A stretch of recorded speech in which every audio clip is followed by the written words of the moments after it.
लेकिन अभी हमारा जो वेस्टर्न फ्रंट है वो भी काफ़ी हॉस्टाइल हो गया है। आपको क्या लगता है पाकिस्तान के चीफ वहाँ मौजूद थे और जब चीफ उठकर आ जाते हैं तो इसका मतलब है कि अब कोई गुंजाइश बाकी नहीं रह गई। मुझे बताएं होगा क्या? डेडलॉक हो चुका है अफ़गानिस्तान के साथ। बड़ा बदकिस्मत ऑब्वियसली ये सिचुएशन है जिसके अंदर ये मुज़ाकरात किसी कंक्लूजन की तरह नहीं जा रहे। और मैं अक्सर शायद आपके प्रोग्राम में वैसे भी कह चुका हूँ कि आम तौर पर ऐसा होता नहीं है कि जो ऑफेंस लॉन्च करता है और ख़ास तौर पे एयर यूज़ हो रही हो, जिसके पास इंटेलिजेंस डाटा बहुत ज़्यादा हो, इन्फॉर्मेशन बहुत ज़्यादा हो, जो उनके टारगेट्स हैं, उनके हाइड आउट्स हैं, उनकी लोकेशन पता हो, उनके कंपाउंड्स पता हो, उन्हें ट्रेनिंग सेंटर्स पता हो, इतना कुछ नॉलेज होने के बावजूद कुछ मैं देख चुका हूँ। और मैं बहुत अप्रिशिएट करता हूँ अपनी आर्म फोर्सेस को इस तरह और नेशनल रिजॉल्व को कि हमने बहुत, जिसको कहते हैं ना, रिस्ट्रेन किया, परहेज़ किया कि हम बहुत ही लिमिटेड करें। जो प्रोहिबिटिव स्ट्राइक्स हम करना चाह रहे थे, जो हम पनिशमेंट या प्राइस इम्पोज करना चाह रहे थे, देखिए होता ये है कि मैं मानता हूँ कि the power to hurt is your power to negotiate और टू बारगेन। हमारी बहुत अच्छी अल्हम्दुलिल्लाह ताकत है टू पावर टू हर्ट, तो हमें वो पावर टू बारगेन नहीं मिलती बदकिस्मती से। मैं एक डिफरेंट डायमेंशन से कह रहा हूँ। जब आप जितना ज़्यादा प्रोहिबिटिव कॉस्ट दुश्मन पर इम्पोज करते हैं उतनी ही आपकी नेगोशिएशन या बारगेन की ताकत ज़्यादा होती है। हमने वो ताकत भी लेट गो की है इस मजाक। यानी जो ज़्यादा ताकतवर है वो अपनी ताकत के जरिए बात मनवा सकता है, बारगेन बातचीत में फिर उसके एग्जैक्टली वो बल्कि ये कहता है कि ये है टेक इट और लीव इट, यानी वो डिक्टेटिव होता है, वो अपनी टर्म्स डिक्टेट करता है, वो अपनी फेवरेबल सिचुएशन मांगता है। आमतौर पर आपने नोट किया होगा जब जंगें ख़त्म होती हैं, जो हथियार फेंकते हैं, जो भी कौम फेंकती है या फ़ौज फेंक देती है, उसको ऑलमोस्ट कुछ नहीं दिया जाता, उसको कहा जाता है साइन, टेक इट और leave it, that kind of thing. तो ये हमारी बड़ी एडवांटेज पोजीशन थी इस दफ़ा। लेकिन उसके बावजूद अनलाइक गुरिल्ला वॉरफेयर के अगेंस्ट जब टैक्टिक्स यूज़ होते हैं, स्ट्रैटेजी या स्ट्राइक्स यूज़ होती हैं और उसमें ब्रेक नहीं दी जाती, हमने ब्रेक दी पहले दोहा के वक्त, पहले फिर इस्तांबुल के पहले मुज़ाकरात के, फिर एक और हफ्ता दिया अपने कहा जी एक और दोबारा कम बैक करेंगे। लेकिन मसला हमारा ये हो रहा है कि एक तो प्रोहिबिटिव कॉस्ट की काउंटर कॉस्ट इंडिया की तरफ से ऑफ़र हो रही है, जिसकी वजह से, जिसको कहते हैं ना, जैसे मैं सॉरी बड़ा क्रूड लफ्ज़ इस्तेमाल कर, जैसे बिडिंग होती है, आपने ये बिड किया तो वो एक और बिड उससे ऊपर आ जाती है, एक और उससे ऊपर आ जाती है। तो मुझे ये अफसोस इस बात का हो रहा है कि तालिबान शायद इन मुज़ाकरात को एक बिडिंग लेडर के तौर पर यूज़ कर रहे थे। अल्लाह करे अंदर ऐसा ना हो कोई। बिडिंग लेडर का मतलब ही ये है कि मुझे ये ऑफ़र हो रहा है, आप क्या देंगे। अच्छा। पाकिस्तान प्रेशर बिल्ड करता है, वो जाके आगे ट्रांसफ़र करते हैं, वो कहते हैं हमें तो ये कह रहा है, इतना प्रेशर डाला है, तो आप अब हमें मजीद कितने पैसे और कितना इंसेंटिव। एग्जैक्टली हम रेट लगवा रहा था भारत से जी, तो जहाँ फेल हुए हैं। लेकिन जैसे मैंने कहा, गुड सेंस प्रिवेल करे, इस खित्ता अफोर्ड नहीं कर सकता। और आखिरी बात ज़रूर इस सवाल के जवाब में ये कहना चाहूँगा कि मैं तो हर प्लेटफॉर्म पे कहता हूँ, मैं ज़ाती तौर पर एक इमोशनल कनेक्शन आपको बता देता हूँ। जब मैं यंग फाइटर पायलट था, मेरी पहली पोस्टिंग पेशावर हुई थी 1979 में। सोवियत यूनियन ने कब्ज़ा कर लिया था अफ़गानिस्तान पर। उनकी एयरफोर्स आकर इन्हीं जो महाजरीन थे और मुजाहिदीन के जो कैंप्स थे उन पर हमलावर होती थी।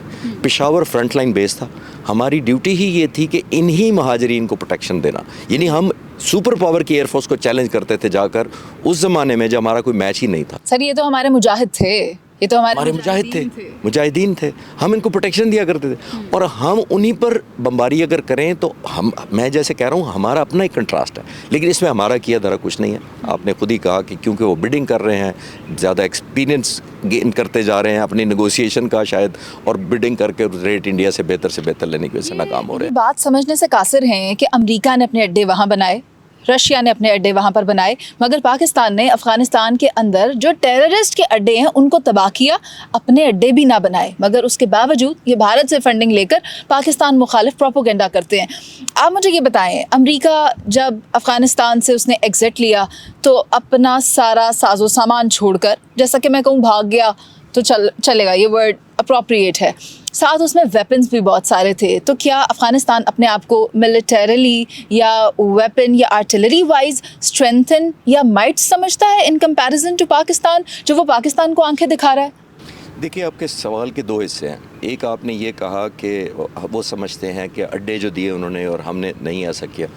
देखिए, अफ़गानिस्तान के मुल्ला मुत्तकी जो फॉरेन मिनिस्टर हैं, उन्होंने इंडिया में बयान दिया कि अगर पाकिस्तान हमसे मुकाबला करना चाहता है तो सोवियत यूनियन का, ब्रिटिश का और अमेरिकन का हाल देख ले।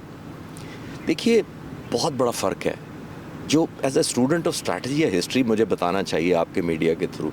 देखिए इन सारे मुल्कों को वो नाम ले रहे हैं, ब्रिटिश उन्होंने शिकस्त खाई थी, इनके अमीर रहमान होते थे, उन्होंने खुद सरेंडर करके नेगोशिएट किया था और अपना बहुत सारा एरिया ब्रिटिश को दिया था, जिसको अब ये ड्यूरेंट लाइन पर कह रहे हैं। दूसरा, जो दोनों आए ब्रिटिश के बाद, अमेरिकन या सोवियत यूनियन आया, ज़रूर आपने उनके साथ लड़ाई की, रेजिस्टेंस की, लेकिन किसी और सुपर पावर के कहने पे की, खुद नहीं आपने लड़ी। पहले तो ये मतलब एक सुपर पावर आती थी, दूसरी आपको सपोर्ट करती थी, तब लड़े आप।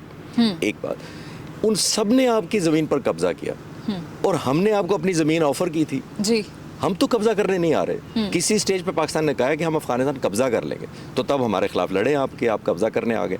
हम तो आपको अपनी ज़मीन देते रहे, हाँ जी। आपको ट्रेनिंग देते रहे, आपको लॉन्च करते रहे, फैसिलिटेशन करते रहे उस ज़माने में जब आप अपना मुल्क आज़ाद कराने के लिए। तो हम तो आपको फैसिलिटेशन करने में शामिल थे, ना कि हम आपसे कन्फ्रंटेशन चाहते हैं। अब कमिंग बैक टू पार्ट 2, जो आपने कहा कि इनके पास वेपन्स हैं। देखिए एक बात बड़ी क्लियर है कि दुनिया अपने अपनी नेशनल इंटरेस्ट के साथ करती है। ये तालिबान का दोहा में तकरीबन 10 साल से दफ्तर कायम है। अब आप देखिए उस वक्त से कायम है जब अमेरिका ने ऑक्यूपाई किया हुआ था अफगानिस्तान, ये नहीं उन्होंने दोहा को अलाउ किया हुआ था, तभी हो सकता है दफ्तर। जी। मुज़ाकरात सारे दोहा में होते थे तालिबान के साथ, और उन तालिबान ने एक प्राइस मांगी हुई है कि हाँ आप हमें इतने $1 मिलियन पर मंथ देंगे तो हम आपको सेफ एग्जिट देंगे। ये एग्रीमेंट था, ये हम बात नहीं करते। यानी अमेरिका ने आपसे एग्रीमेंट करके सेफ एग्जिट किया था, और बग्राम बेस जिसको अमेरिकन प्रेसिडेंट अब मांग रहे हैं वापस, वो अंडर एग्रीमेंट वो हुआ था कि हम सारे अपने मॉडर्न वेपन स्टोर कर जाते हैं यहाँ पे, आप इनकी हिफाजत करें। जैसे आप किसी बिल्डिंग को कहते हैं, किसी को चौकीदारी के लिए रख जाते हैं कि आप इसका ध्यान रखना, आपको महीने का रेंट दे दिया करेंगे। ये वो बेस था बुनियादी तौर पर। वहाँ पे मोस्ट मॉडर्न वेपन्स थे, स्पेशली बग्राम बेस, और वहाँ कॉम्बैट के, ग्राउंड कॉम्बैट के, ग्राउंड फाइटिंग के जो ग्राउंड ट्रूप्स होते हैं उनके one of the best weapons storage करके गए थे अमेरिकन के। शायद हमें कभी ज़रूरत वेपन्स की भी पड़े और इस बेस की भी पड़े, और बेस बड़ा इंपॉर्टेंट है। 1950-60s में सोवियत यूनियन ने बिल्ड किया था, बाद में उन्होंने आकर इस्तेमाल किया।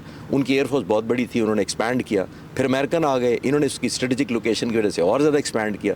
तो बेस ज़ाहिर है बहुत ही डाइवर्सिफाइड एक किस्म का हाउस करता है चीज़ों को। फिर लास्ट बात इसके ऊपर यह है कि जो वेपन रखवा गए अमेरिकन, अब वही मार्केट में बिक रहे हैं या तालिबान यूज़ कर रहे हैं हमारे ख़िलाफ़। तो पाकिस्तान का जो प्रोटेस्ट है या पाकिस्तान की रिजर्वेशन जो है और गिला जो है वो बिल्कुल जायज़ है कि एक आप अपना फैसिलिटेशन कर रहे हैं, उन वेपन्स को एक्सेस दे दिया आपने उन लोगों को, टेररिस्ट को, फिर आप ज़ाहिर है उन लोगों को एक चेक करने की पोजीशन में ही रखते। तो हमारी तो वन लाइन सिर्फ एक फरमाइश कह लें या डिमांड कह लें या तवक्को कह लें कि इनको कंट्रोल करें, और अगर आप नहीं कर सकते तो आप हमारे से एग्रीमेंट कर लें, हम कंट्रोल कर लेते हैं। किस किस्म के वेपन्स हैं अफगानिस्तान के पास? देखिए अफगानिस्तान के पास एज ए फ़ौज तो बहुत लिमिटेड है। देखिए ये तकरीबन मेरा मानना ये है, जो मैं स्टडी बहुत सारे सोर्सेज से चेक करता रहता हूँ, तो तकरीबन मेरा ख्याल है जो इस वक्त तहरीक तालिबान अफ़गानिस्तान है उसके पास टोटल 40-50 हज़ार फुट सोल्जर्स हैं।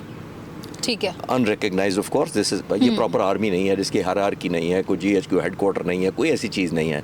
फुट सोल्जर्स हैं, उनके पास, सबके पास वेपन्स हैं, मोस्टली अमेरिकन चोरी किए हुए या लिए हुए या वो छोड़ गए हैं। रॉकेट लॉन्चर्स हैं, लेकिन वो मोस्टली कंट्रोल करते ही टेरर से हैं। यानी मेरे पास माइट है तो मैं इस एरिया मेरा हो गया, फिर वो अगले एरिया में चले जाते हैं, वहाँ फाइट करते हैं, या वो दूसरे सरेंडर कर जाते हैं या वो पुल बैक कर लेते हैं। मिसाइल्स हैं? नहीं, surface to air missile stinger हुआ करते थे, अमेरिकन ने दिए थे, वो बहुत पावरफुल था, और उसके अंदर तकरीबन 300 इन्हीं मुजाहिदीन ने सोवियत यूनियन के हेलीकॉप्टर्स वगैरह गिराए थे उस अपने ज़माने में टेनोर पे। इतना पावरफुल स्टिंगर मिसाइल था, लेकिन अमेरिकन वो भी छोड़ के चले गए थे। वो भी हमारी जिम्मेदारी लगाई गई थी कि कैसे किसी तरह निकाले, बिकॉज वो बहुत डेंजरस है। स्टेट्स रखती हैं, ऑलमोस्ट वो 14,000 फुट तक फायर कर लेते हैं, और आमतौर पर ये गन शिप हेलीकॉप्टर तो चंद हज़ार, 2-3 हज़ार फुट पर आकर फायरिंग करते हैं, और कोई तैयारी नहीं है। उस तरह मुसल्लह कॉन्फ्लिक्ट की तैयारी बिल्कुल नहीं है। उनके पास एक ही एडवांटेज है और वो है guerrilla warfare. Guerrilla warfare conventional warfare से मनीज़ मुख्तलिफ होती है। मुसल्लह अफवाज जब दो लड़ती हैं मुल्कों की, जैसे इंडिया पाकिस्तान लड़े, मुकाबले में आए, उन्होंने नुकसान उठाया, वो लैंड कर गए, सीज़ फायर हो गया, देन आप अलर्ट रहते हैं, लेकिन ये नहीं करते कि हमने किसी दिन उठकर उनका एक फ़ाइटर जहाज़ आ जाए। हम तैयार रहते हैं, लेकिन होता नहीं आम तौर पर। इधर ये होता है कि जब आप गुरिल्ला वॉरफेयर करते हैं तो बहुत डिफरेंट है।